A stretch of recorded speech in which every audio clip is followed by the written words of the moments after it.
tolingana toyokana tosalisana malamu bongo.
Monsieur le ministre des Postes et des Télécommunications, Monsieur le vice-président de la République, honorables députés, vénérables sénateurs, Monsieur l'administrateur maire de la communauté urbaine de Sibiti, distingués invités en vos rangs, qualités, grades et prérogatives, mesdames et messieurs.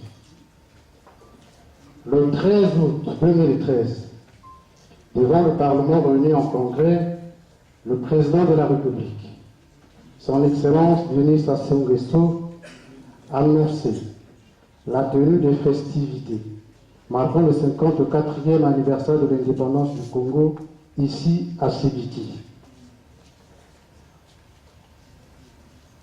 La tenue de ces festivités marque un tournant décisif dans l'histoire célérée de notre département de la Likomo qui aura lieu en août 2014. Prélude à cet événement majeur et afin de bâtir et renforcer l'unité et la cohésion des informations sur la municipalisation accélérée du dit département. Tel est, mesdames et messieurs, afin d'identifier l'Assemblée ici réunie sur la quintessence de cette cérémonie. Mais avant cela, nous prions Monsieur l'administrateur maire et télécommunications. Monsieur le vice-président de la Cour constitutionnelle, Monsieur le secrétaire général du département, représentant Monsieur le préfet en mission, Mesdames et Messieurs les parlementaires présents à Sibiti, Monsieur le président du conseil départemental de la Likoumou, Monsieur le secrétaire général du conseil départemental, Monsieur le président du tribunal de grande instance du Sibiti, Messieurs les membres du commandement de la force publique, Mesdames et Messieurs les sous-préfets des districts de notre département, Mesdames les administrateurs maires, chers invités, Mesdames et Messieurs, au nom de la population de la communauté urbaine de Sibiti, je suis très honoré, sinon comblé, de prendre la parole devant cette auguste assemblée qui regroupe dans cette modeste salle l'essentiel de l'intelligentsia de notre département en général et celle de la communauté urbaine de Sibiti en particulier, réunis ce jour pour la mise en place du comité de suivi de la municipalisation accélérée de notre département. Monsieur le ministre, Mesdames et Messieurs, cette rencontre est la conséquence immédiate de la volonté du chef de l'État, son Excellence Denis Sassou Nguesso, qui, le 13 août 2012, dans son discours sur l'état de la nation devant le Parlement réuni en congrès, annonçait la tenue des festivités du 54e anniversaire de l'indépendance de notre pays à Sibiti, couplé à la municipalisation accélérée dans le département de la Likoumou. Qu'il trouve ici l'expression de notre profonde gratitude et soit rassuré du soutien indéfectible de la population de la Likoumou en général et celle de la communauté urbaine de Sibiti en particulier à son projet de modernisation et d'industrialisation de notre pays. J'ai cité le chemin d'avenir. Monsieur le ministre, Mesdames et Messieurs, la population de la communauté urbaine de Sibiti, consciente du fait que la paix, l'amour et l'unité nationale sont des biens publics, pièces maîtresses, pour ne pas dire des ligaments forts et incontournables pour le développement d'une nation, salue votre initiative qui vient à point nommé appuyer les multiples efforts que son Excellence Denis Sassou Nguesso ne cesse de conjuguer à l'aide de sa sainte main et sa sainte truelle pour amener notre département au firmament du bonheur et de la prospérité. Ce département regorge toutes les ressources possibles et imaginables qui peuvent faire de telle sorte que la municipalisation de la Likoumou soit la meilleure des municipalisations du Congo. Monsieur le ministre, Mesdames et Messieurs, sans abuser de votre temps, la population de la communauté urbaine de Sibiti, par ma voix, vous souhaite la bienvenue et prie à ce que les mains du département et le Seigneur Jésus-Christ vous accompagnent tout au long de vos travaux. Vive la municipalisation accélérée de la Likoumou, vive la communauté urbaine de Sibiti. Je vous remercie.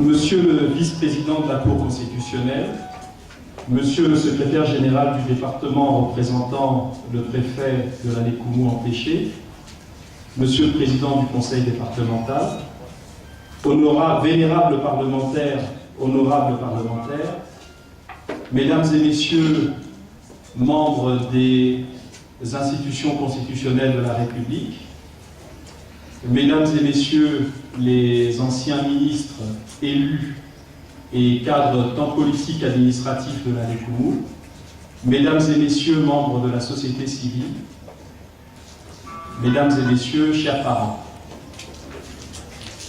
Je voudrais d'abord, je crois en votre nom, exprimer un sentiment de gratitude et de reconnaissance à son Excellence, Monsieur le Président de la République, qui, comme l'a rappelé le modérateur, par une décision historique du 13 août 2013, il y a donc 13 mois déjà, a décidé, 2012 pardon, a décidé, je parle sans papier, donc vous m'excuserez pour les approximations, a décidé le 13 août 2012 d'accorder à notre département une chance historique, qui est de réaliser en quelques années un programme de modernisation de ses infrastructures et de lutte contre la pauvreté en quelques années, programme dont l'ampleur des investissements, s'il avait eu lieu au rythme normal de budgétisation dans notre pays, aurait pu prendre plusieurs décennies. Cette décision historique du président de la République va nous permettre à moyen terme, c'est-à-dire dans un horizon de 4, 5, 6 années peut-être, d'obtenir ce que nous aurions obtenu en 10, 15 ou 20 ans. Je crois que c'est le lieu pour nous de remercier avec gratitude le président de la République, que je vous invite à applaudir chaleureusement.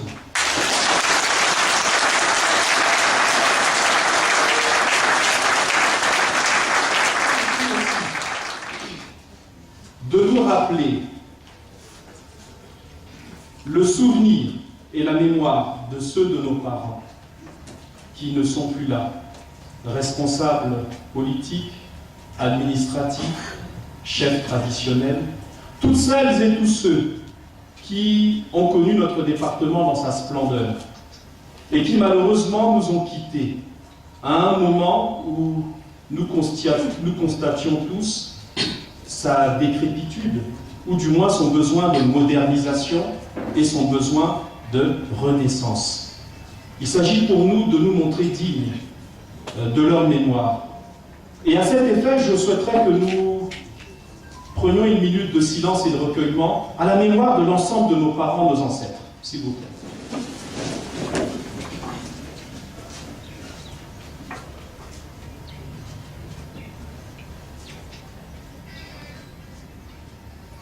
Merci.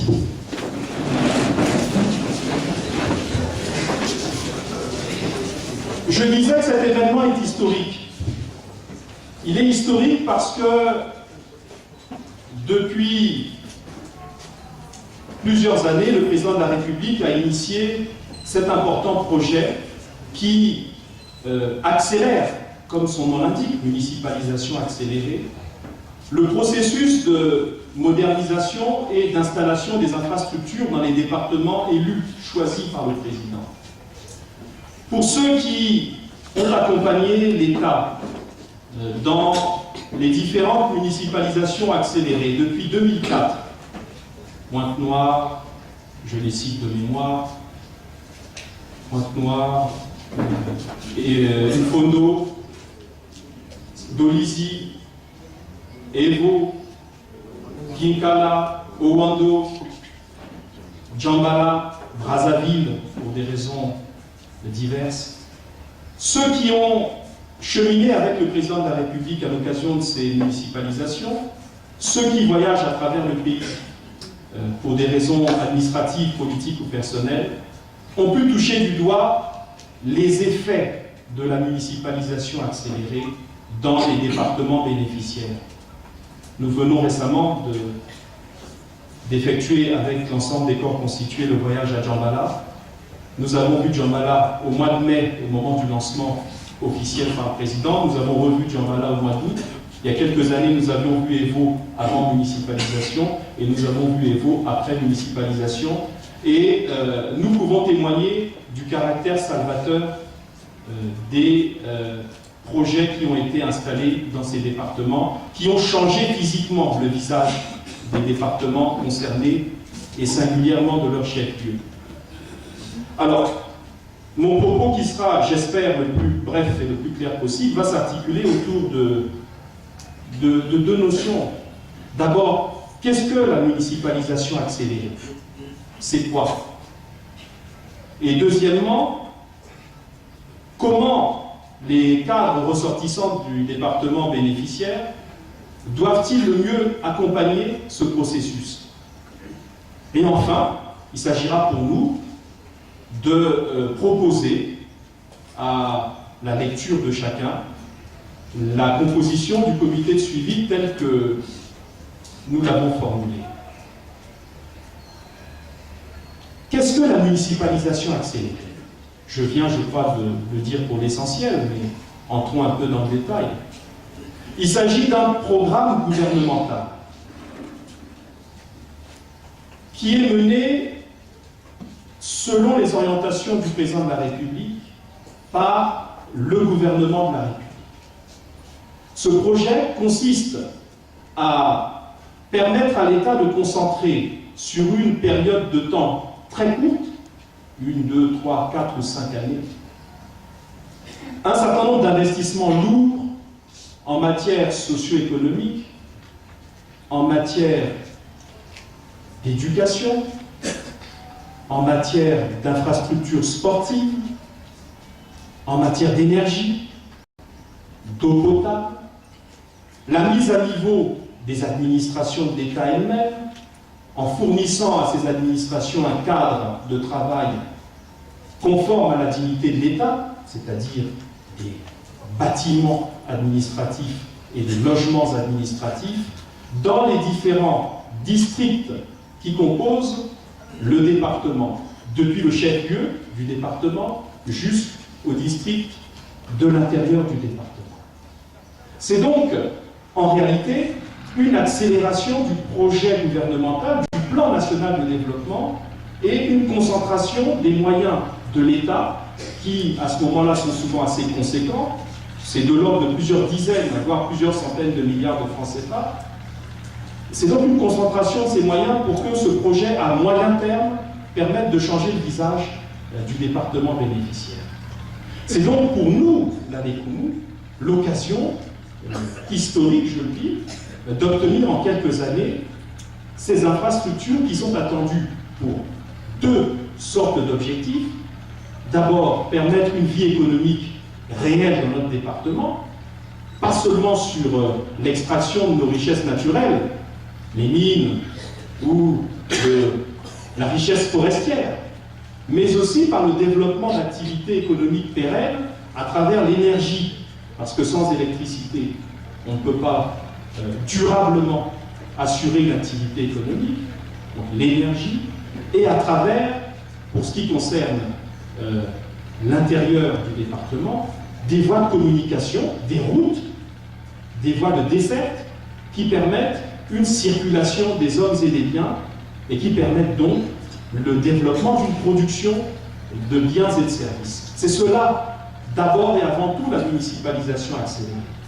Le deuxième volet, c'est la lutte contre la pauvreté et un processus d'intégration sociale des populations qui doit se faire à travers des infrastructures comme l'eau potable, la connexion électrique, comme je l'ai dit, mais aussi la construction de dispensaires, centres de santé, hôpitaux de base et services socio-éducatifs, écoles, lycées, que sais-je encore. Donc il s'agit d'un mécanisme complet qui permet au département bénéficiaire, après quelques années de mise en œuvre, eh bien, de changer de visage et de permettre aux populations de bénéficier du minimum qui permette de dire que nous luttons effectivement contre la pauvreté. Voilà pour l'essentiel ce dont il s'agit. Je dis d'un programme de plusieurs centaines de milliards de francs CFA en général. Alors, comment l'État met-il en œuvre cela? Eh bien, en général, il confie, puisque c'est la règle administrative dans notre pays, à un organe central qui s'appelle le ministère à l'aménagement du territoire et à la délégation générale des grands travaux, l'essentiel, je dis bien l'essentiel du processus de construction de ces infrastructures. C'est au sein du gouvernement l'organe idoine, mais en général, il est accompagné, puisque l'action ne peut être qu'interministérielle, par les départements directement intéressés par le processus de municipalisation. On peut citer grosso modo le ministère de l'Intérieur et de la décentralisation, le ministère du Plan, actuellement couplé avec les finances, le ministère en charge, la présidence de la République, bien entendu, qui coordonne le comité technique et tout ce qui concerne la mise en œuvre, et tous les ministères directement intéressés, impliqués. On peut parler du ministère de la Santé, des ministères de l'Enseignement, etc. Donc, il s'agit d'un processus intra-gouvernemental et interministériel, pour l'essentiel.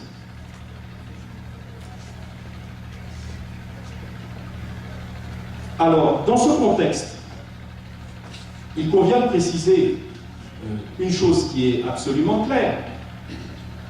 La municipalisation accélérée est couplée avec la célébration de la fête d'indépendance chaque année. Il a été jugé symbolique que l'année de la fête nationale dans le département concerné, choisi par le président de la République, soit considérée comme l'année de lancement de la municipalisation accélérée du dit département. Alors, le lancement de la municipalisation, coïncidant avec la célébration tournante de la fête nationale dans le département bénéficiaire de la municipalisation, il est convenu, il est devenu traditionnel que la première phase de la municipalisation concerne la construction des infrastructures qui vont permettre d'accueillir dignement les invités du président de la République, qui sont des chefs d'État venus de l'étranger, ainsi que les corps constitués nationaux et internationaux dans le département qui reçoit la fête nationale.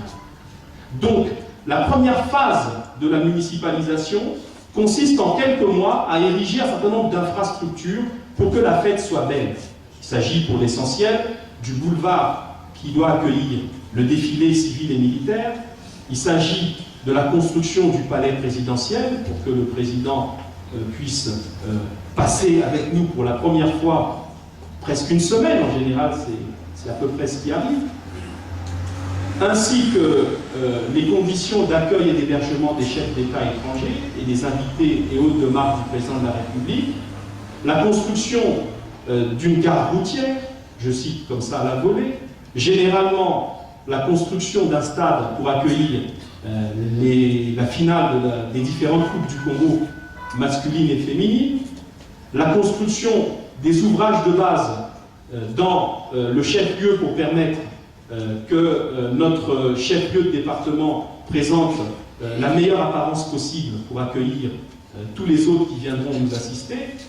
C'est la construction de voies goudronnées qui permettent de donner un visage avenant au chef-lieu de notre département. C'est la connexion à l'électricité si elle n'est pas faite, et c'est la connexion au système d'adduction d'eau potable. Sans compter, bien entendu, des ouvrages salutaires comme l'hôpital de base et j'en passe. Donc, c'est pour nous la première phase qui va immédiatement après notre réunion nous occuper. C'est comment allons-nous accompagner l'État dans la réussite des festivités du 15 août 2014 à Sibiti. C'est la première mission du comité de suivi qui va être incessamment mise en place. Oui, le comité de suivi. Qu'est-ce que le comité de suivi? Le comité de suivi, n'est pas un organe officiel. Il n'y a pas un texte du gouvernement ou du président de la République mettant en place un comité de suivi. C'est devenu une tradition depuis Evo 2011 qui fait que les cadres du département bénéficiaire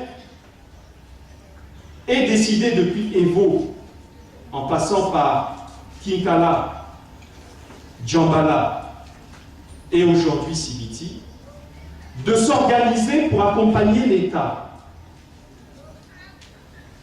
C'est cela le comité de suivi, c'est-à-dire un organe informel d'accompagnement de l'État qui est le seul exécutant de la municipalisation accélérée. Alors, accompagnement dans le concret, cela veut dire quoi? Cela veut dire, tout simplement, que nous sommes chargés de deux missions essentielles.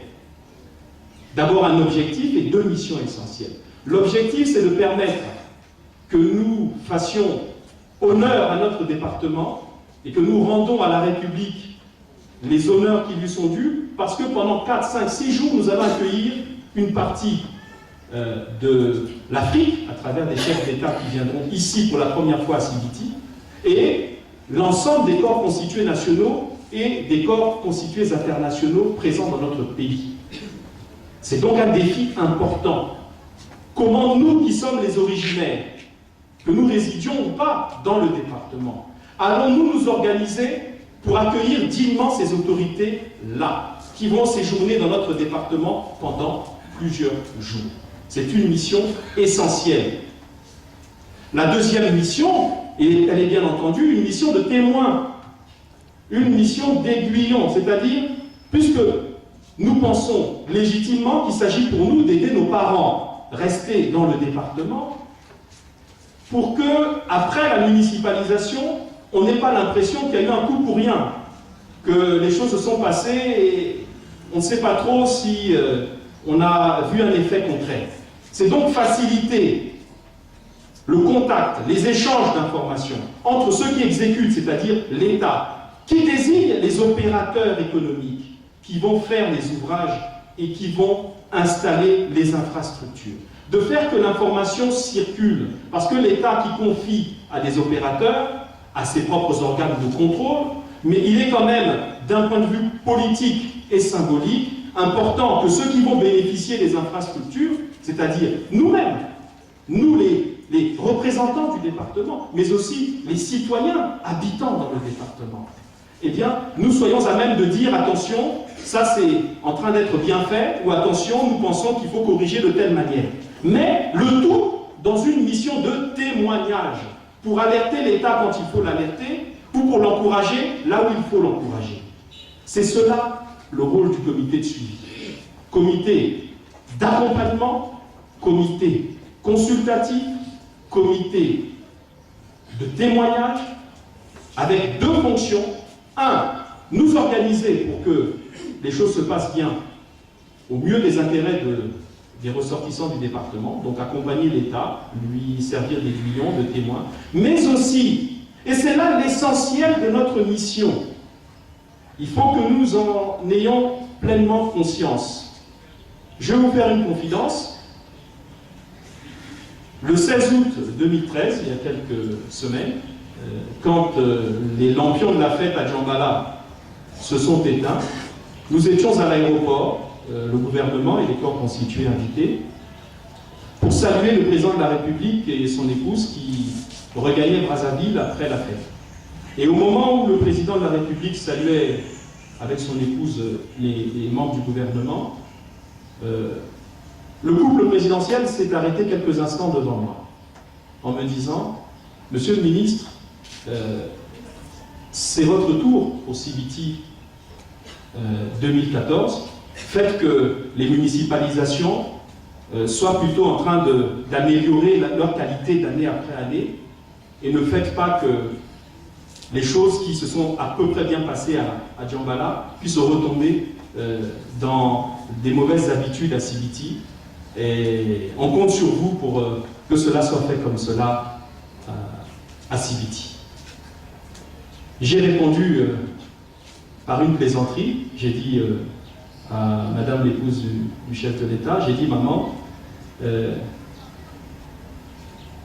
si vous le permettez, il faudra tenir compte dans votre jugement de la qualité de notre municipalisation sur le fait que dans notre département, on n'est pas 7 ou 8 ministres, mais il n'y en a qu'un.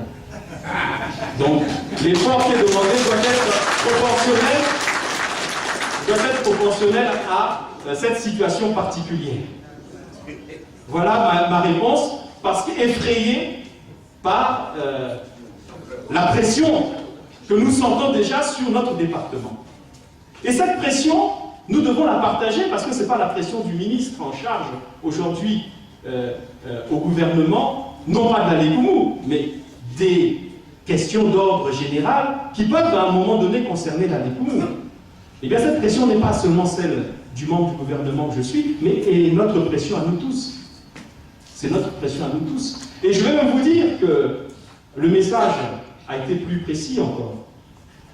On nous attend, non pas sur ce que l'État va faire, qu'on mette en place ou pas un comité de suivi.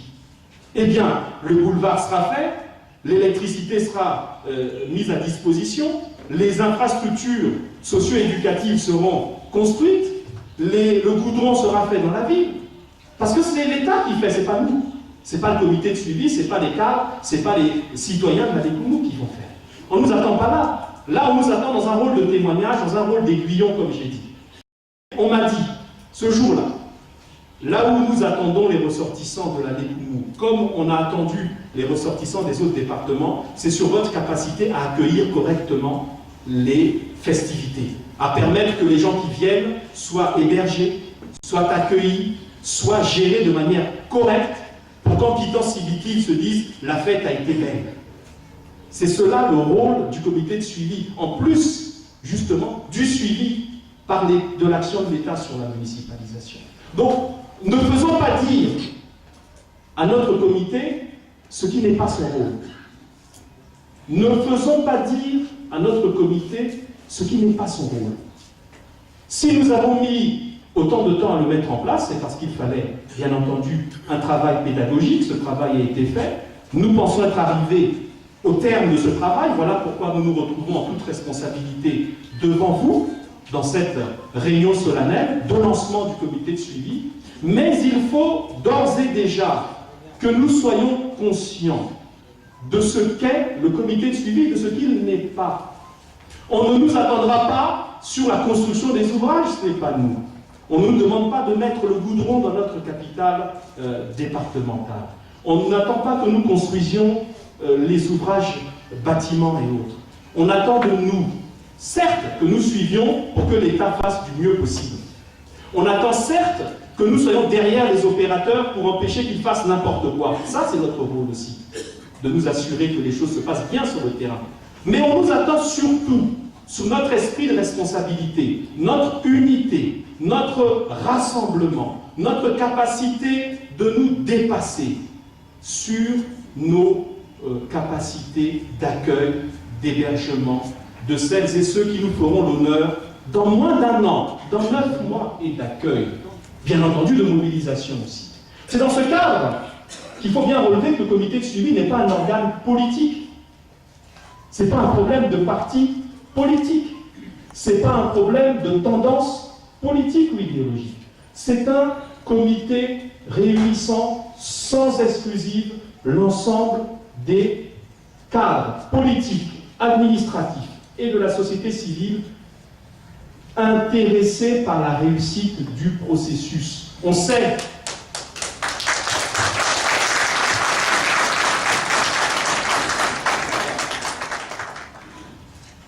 et si nous ratons, parce que nous aurions été irresponsables, on ne sait pas à quel moment ça va revenir.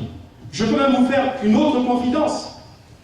Vous savez ce que les départements, les premiers départements qui ont bénéficié de la municipalisation, avant qu'il y ait une organisation pratiquement jurisprudentielle, avec les comités de suivi, avec ceci et cela, les premiers départements, comme on dit, qui ont essuyé un peu les plâtres, c'est-à-dire qui ont expérimenté la municipalisation. Vous savez ce qu'ils disent au chef de l'État? Ils disent, nous, finalement, quand on voit comment ça s'est passé après, on voudrait que ça recommence. Et vous finissez là, donc que ça revienne comme l'aiguille de la montre qui fait le tour complet, mais il faut que ça reprenne depuis le Kouilou et que ça redescende dans l'autre sens. Parce que nous, on voit qu'on n'a peut-être pas été suffisamment éclairé à l'époque où on a eu, mais on a constaté que ça s'est bien passé après, donc on voudrait que ça revienne. Donc c'est vous dire que les pleurs que nous exprimerions si jamais les choses se passent mal, ferait peut-être que ce soit dans quelques années, 20 ans, 10 ans, 15 ans, je ne sais quand, nous pourrions encore avoir un programme d'investissement d'une telle ampleur. C'est possible. Donc c'est ce qu'on appelle un pistolet avec une seule balle, avec la cible devant. On a une balle. Est-ce qu'on doit s'agiter pour tirer? Ou est-ce qu'on doit se concentrer pour atteindre la cible? Moi je crois qu'on doit se concentrer pour atteindre la cible. C'est pas ça? Donc, voilà pourquoi je tenais ici à faire ce long, et je m'en excuse, exposé liminaire. C'est pour appeler chacune et chacun d'entre nous à cet esprit de responsabilité. Nous avons pris le temps nécessaire pour tenir compte de toutes les pesanteurs. Je dis bien de toutes les pesanteurs. Je porte à votre connaissance une autre information. J'ai déjà été approché par certains ressortissants de la Sangha, comme de la Bwenza, qui, comme vous le savez, il y a un peu plus d'un mois, ont bénéficié d'une municipalisation qui apparemment est couplée, avec une fête nationale en 2015 à Ouesso et en 2016 à Madine. Mais avec la nécessité pour eux, parce que c'est une municipalisation de 2 ans en réalité pour les 2 départements, de s'organiser. Et quand ils m'approchent, que ce soit des collègues membres du gouvernement ou d'autres cadres politiques, j'ai appris avec surprise que nos parents de ces départements concernés se sont déjà constitués. Les comités sont prêts. Un mois après le choix du président. Donc, je le dis pourquoi. Nous qui avons cette municipalisation obtenue depuis 13 mois, qui n'avons pas encore, pour des raisons, des pesanteurs que j'ai évoquées tout à l'heure, pu nous constituer en délégation, aller remercier le président de la République.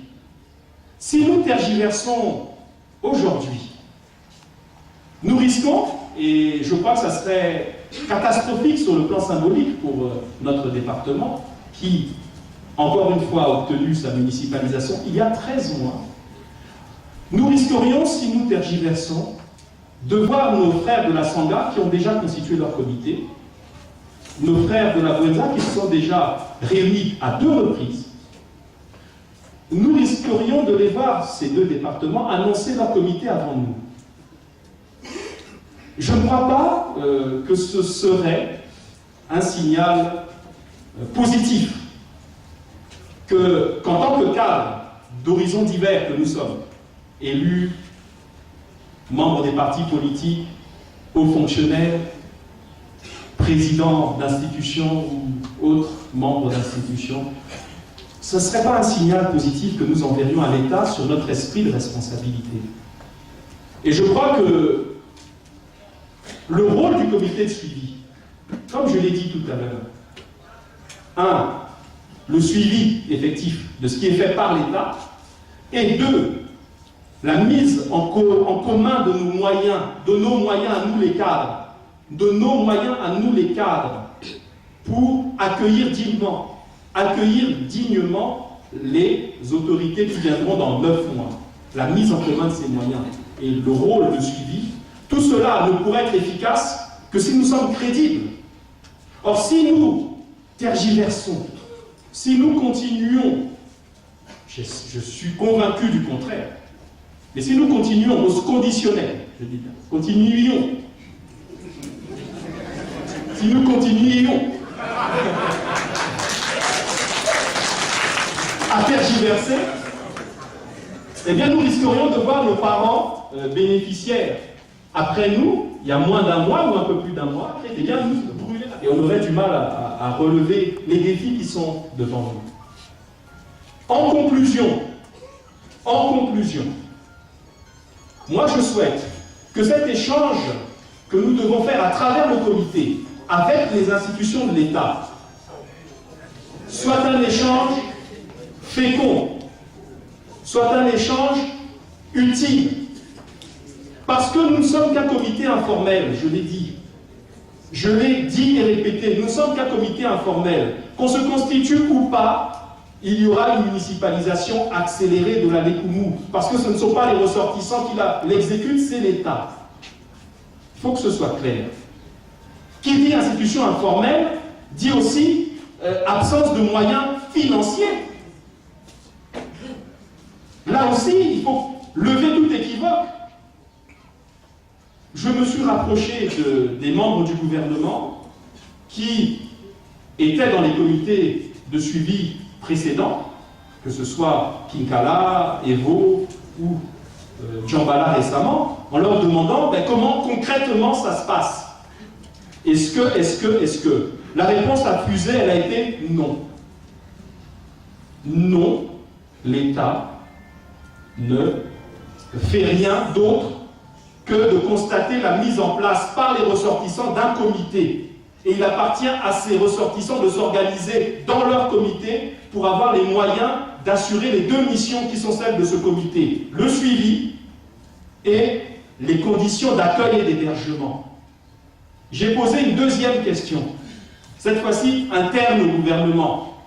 Vous allez comprendre pourquoi. J'ai dit, mais quand je vois Evo, quand je vois Kinkala, quand je vois Djambala, des membres du gouvernement qui ont accueilli leurs collègues ou qui ont permis que quelques bâtiments nouveaux s'érigent dans leur chef-lieu, est-ce qu'il y a eu un accompagnement? La réponse a été non, non, non.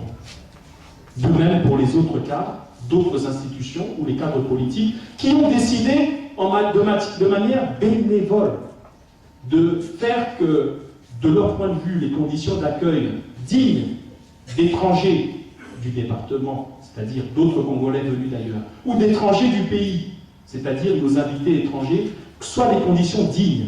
Parce il en va à la fois de l'image du pays, parce que c'est d'abord le pays qui accueille, et il y va aussi de l'image en interne du département concerné. C'est un effort volontaire, bénévole. Donc, vous pensez bien que c'est nous qui agissons. À quel moment nous allons pouvoir nous asseoir? Je dis bien nous asseoir pour parler de ces questions concrètes. Qui peut ériger tel bâtiment pour accueillir telle ou telle partie des corps constitués qui vont venir? Regardez nos capacités d'accueil. Ça, l'État ne le fera pas. Je crois que personne, jusqu'ici, il y a ici, je vois quelques opérateurs économiques qui ont peut-être l'habitude, à un moment donné, ou ont eu un contact avec la délégation générale des grands travaux. Il n'est pas, monsieur le vice-président de la Cour, monsieur le président du Conseil, et tous les invités pris en vos rangs et grades respectifs, il n'est pas prévu de ligne budgétaire dans la municipalisation pour permettre qu'on érige des bâtiments pour accueillir les gens. Il n'y a pas d'hôtel, il n'y a rien. C'est donc les ressortissants qui s'organisent. Alors là également, plus nous tardons, et moins nous aurons le temps de nous organiser pour cela. Voyez-vous, ce sont là les défis. Donc ce n'est pas un problème politicien, ce n'est pas un problème de parti politique, ce n'est pas un problème de querelle, c'est un problème pratique qui va nous permettre de nous montrer dignes de ce que nous venons de recevoir il y a 13 mois et dignes de l'accueil attendu de chefs d'État étrangers qui vont, pour l'unique fois de leur vie, mettre les pieds à Sibiti. Il faut qu'ils quittent Sibiti en se disant « La fête était belle au Congo et j'aime bien cette ville de Sibiti qui nous a accueillis correctement. » Voilà, mesdames et messieurs, ce que j'avais à vous dire ce matin. Congo, ekolo na biso tobongisa yango.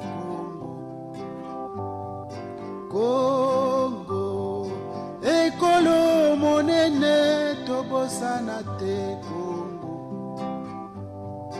Tolingana toyokana tosalisana malamu bongo tobongisa Congo. Tolingana